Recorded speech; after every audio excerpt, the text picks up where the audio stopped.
un influencer bastante famoso en las redes sociales llamado Rey Enigma. Como su nombre indica, nadie sabe quién es. Y es un experto jugador de ajedrez, que podéis verlo en internet, que va vestido con un tablero de ajedrez y está su cuerpo tapado. Le han hecho varias entrevistas y le han preguntado por su identidad y le ha dicho: mi identidad no importa, lo único que quiero es que la gente demuestre y pueda demostrar a la gente que el juego de ajedrez es un juego que tiene valores, principios y que amo el juego de ajedrez y quiero que más gente ame este juego también. El prestigio es un motivador muy importante para muchas personas. El prestigio, poder ser conocido, poder tener un foco de atención superior, poder tener fama, poder dejar un legado, es una motivación muy potente para muchas personas. Pero bíblicamente hablando, es una motivación totalmente ineficaz y es un elemento que no nos debe mover a andar de una forma práctica. Os animo a que podamos leer el texto de 2 Corintios 8, del 16 en adelante, hasta el final del capítulo, a que podamos pausar el vídeo un momento y a que podamos seguir reflexionando sobre este pasaje. En este pasaje principalmente se nos dan unos dos grupos de personas que son de interés. Pablo está escribiendo a los corintios después de una situación muy dura, muy compleja. En 1 Corintios es una carta difícil, es una carta bastante, podemos decir, agresiva, en el que Pablo ataca directamente a los corintios y les dice: hipócritas. Dice: no tenéis ningún valor, lo que pretendíais decir, hacéis completamente lo contrario. Habían situaciones en la iglesia de Corinto que no eran las adecuadas. Y vemos posteriormente que la situación escaló y llegó al punto a necesitar otra carta que iba a ser entregada a mano de Tito. Tito vio la podredumbre de la iglesia de Corinto. Pero con el paso de los años, la iglesia de Corinto se reformó, pudo reconducir su conducta, y es ahí donde tenemos esta carta. El primer personaje que nos aparece en los primeros versículos, nos aparece el versículo 16, también en el versículo del final, en el penúltimo versículo, podemos ver que Tito era una persona apasionada por las personas y especialmente por la gente de Corinto. Tito tiene una carta, Pablo se atribuye a Pablo una carta que va a Tito, en el que se dice activamente que Tito era una persona con pasión por las almas. Estaba en Creta cuando recibe la carta, pero vemos en Tito 3 una pastoral excelente de cómo actuar ante situaciones complejas también. Pero se desprende que Tito era una persona apasionada por las almas. Y eso resulta curioso, porque Tito había visto la podredumbre de Corinto.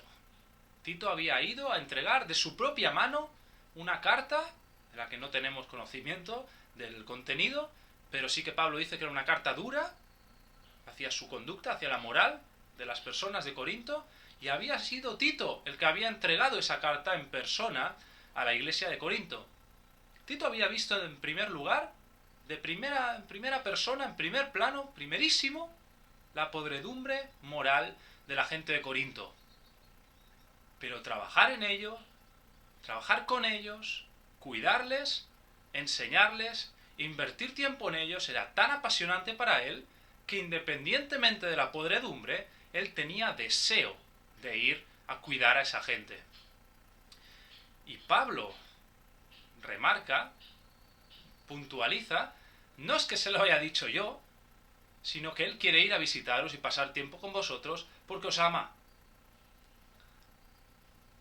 La pasión por las almas no es algo que esté exento de problemas. No es algo que esté exento de ver situaciones desagradables. No está exento de que hayan situaciones en las que no se te dé el agradecimiento que tú quieres. Pero cuidar a las personas es el elemento más apasionante que podemos vivir en nuestro día a día. Cuidar almas, invertir tiempo en almas, es algo tremendamente imprescindible y apasionante para la vida del cristiano. Muchas veces necesitamos que hayan políticas de iglesia que nos digan: no, hay que llamar a este, o hay que interesarse por este y por este. Intentamos hacer encajes de bolillos para esas situaciones. Pero el texto bíblico es muy explícito y te da un motivo de oración a ti y a mí. No necesitas que otro te diga que debes cuidar las almas, sino que ora al Señor para que Él haga de esa tarea algo apasionante en tu vida. Cierto es que Tito era una persona que se dedicaba a ello. Tito era una persona que acabó siendo anciano, como hemos dicho, en la iglesia de Creta. Pero esta no es una tarea que corresponda solamente a pastores y líderes. Es una pasión que el Señor pone a todos y cada uno de las personas que forman parte de su cuerpo. Puede ser que tengas la pasión de llamar a la gente, de quedar con ellos, de escucharles, de invertir tiempo de calidad en las personas que te rodean, sean cristianas o no. Puede ser que tengas esa inquietud a día de hoy. Puede ser que no la tengas. Pero el texto bíblico nos anima a que oremos al Señor para que, a pesar de las dificultades que puedan haber, a pesar de que pueda ser una tarea en la que a veces nos vamos a frustrar, en la que a veces nos vamos a llevar chascos, personales incluso, a pesar de ello, oremos para que el Señor no nos quite y no nos haga disminuir la pasión por cuidar a las personas, por cuidar a las almas. Si lo vemos así, no necesitaremos que nadie nos diga, nos haga un esquema de cómo, de cuándo o a quién cuidar, porque cuando estamos apasionados, eso nace de nuestro interior y eso se demuestra en las personas que nos rodean. Hemos hablado de Tito, pero el cuerpo del pasaje principalmente nos habla de dos personas de las que no tenemos más información que de su conducta. No sabemos quién eran. Los expertos se devanan los sesos, pensando quiénes podrían ser, y dan elucubraciones y demás, pero el texto bíblico no nos lo dice. Quizá porque no era importante. Sí que nos muestra rasgos de su carácter, del carácter de personas que eran conocidas en la iglesia, conocidas en las iglesias, por su carácter reflejado y en consecuencia de fidelidad a la palabra del Señor. Eran personas fieles, eran personas que su conducta era consecuente con aquello que estaban predicando los discípulos, con aquello que predicó el propio Cristo. Eran personas fieles y eso acabó quedando y la gente los conocía como tal. Insisto, no conocemos el nombre de esas personas, pero independientemente, el Señor las hizo conocidas por su fidelidad en ese momento y las iglesias reconocían esa fidelidad de una forma muy clara. ¿Cuántas veces actuamos pensando en nuestro propio prestigio? ¿Cuántas veces actuamos pensando para que así se hable bien de nosotros? Y hacemos cosas para que la gente diga, ¡ah, qué buenos son estos cristianos! ¿Cuántas veces? Una vez lo compartí, que en un campamento de jóvenes hace un par de años se habló del legado que dejaremos a las siguientes generaciones y que debemos trabajar para que las siguientes generaciones dejar en ellos una huella imborrable de lo que hemos hecho por ellos. Hermanos y amigos, detrás de esa dinámica, detrás de esa motivación, no se esconde otra cosa que el ego. No se esconde otra cosa que el ego personal de poder sentirse bueno, de poder sentirse que somos influyentes y que tenemos un prestigio determinado.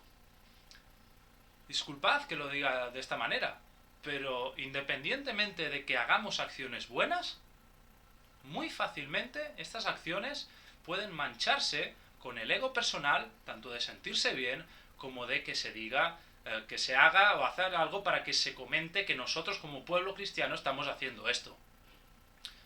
¿Invertir en entrega de alimentos es bueno? Claro que sí. Por supuesto, ayudar al prójimo es bueno. Pero ¿por qué estamos ayudando al prójimo? ¿Estamos ayudando al prójimo porque así se va a decir en la sociedad, mira esta iglesia o este sector cuánto está ayudando para tener fama? ¿Estamos intentando bendecir, dar alimentos o dar consejo a la gente o pasar tiempo con ellos porque nos interesan de verdad? ¿O porque queremos algo de esas personas, directa o indirectamente? El Señor, de una forma clara, nos dice que vuestra fama venga de la fidelidad, que se os conozca por ello. Cuando actuéis, hacedlo porque sois fieles, porque viene como reflejo de vuestro carácter. No busquemos recompensas alternativas. Si el Señor nos da prestigio, gloria al Señor. Si el Señor nos da fama, nos hace ser reconocidos, gloria al Señor, todo que sea para Él. No obstante, que nuestro andar diario, que nuestro actuar de forma correcta, que nuestras obras no vengan precedidas, y oremos para que no vengan precedidas, por un deseo, directo o indirecto, de conseguir y de satisfacer nuestro ego, de satisfacer nuestro legado, de satisfacer nuestra huella y, en definitiva, de satisfacer nuestras pasiones humanas. Y por último, el versículo final, de una forma también casi irónica, Pablo les dice, y a estas personas que os estoy enviando, para que estén pasando un tiempo con vosotros, uno que quiere ir y otro que enviamos para poder ayudaros con un tema, con una ofrenda, en este caso concreto, pero no corresponde a esta meditación. A estas personas tratadlas con amor. Y dice, sí, yo sé que amáis a la gente, pero de una forma explícita, demostradlo. Amor, una de las palabras que más se usan, una de las palabras que hasta la saciedad se usan de forma recurrente y más o menos relevante, pero incluso en las propias bodas. Podemos ver en 1 Corintios 13, hay una retahíla de adjetivos y de calificativos que se ponen al amor. Se habla mucho del amor, pero a veces se practica muy poco. Se habla mucho y se dice mucho, es una de las expresiones más utilizadas, una expresión que utilizamos constantemente, pero a veces lo demostramos poco. Decimos que amamos al prójimo, decimos que amamos a la iglesia, decimos que amamos a la sociedad, decimos que amamos a nuestra familia. Pero yo te hago una pregunta, y me hago a mí mismo también una pregunta. ¿Qué estoy dispuesto a sacrificar por aquellos a los que amo? ¿Qué estoy dispuesto a sacrificar hoy en referencia a aquellas personas a las que amo? ¿Qué deseos, elementos míos personales estoy dispuesto a poner en paréntesis, poner en segundo lugar, en valor y en favor de personas a las que quiero?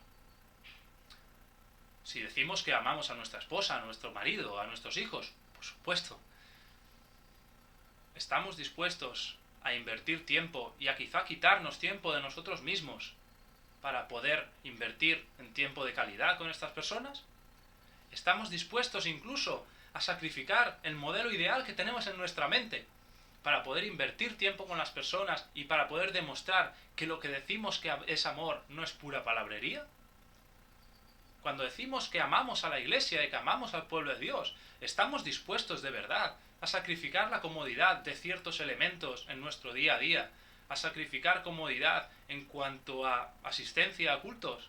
¿A sacrificar comodidad en cuanto a desplazamiento? ¿En cuanto a economía? ¿En cuanto a tiempo a la hora de servir? ¿Estamos dispuestos a hacer ese sacrificio? ¿Estamos dispuestos a demostrar que el amor no es simplemente una retahíla de palabras? Haz esta reflexión a nivel interno. No utilices la palabra amar o amor de una manera ligera.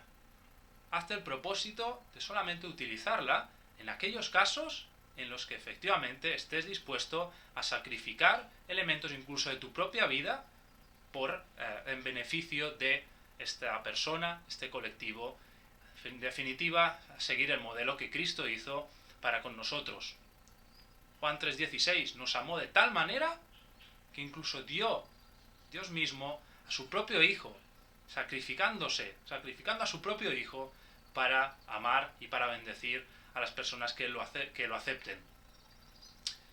No uses el amor de una forma barata y plantéate si a las personas a las que amas estás dispuesto o qué estás dispuesto a sacrificar por las personas a las que amas.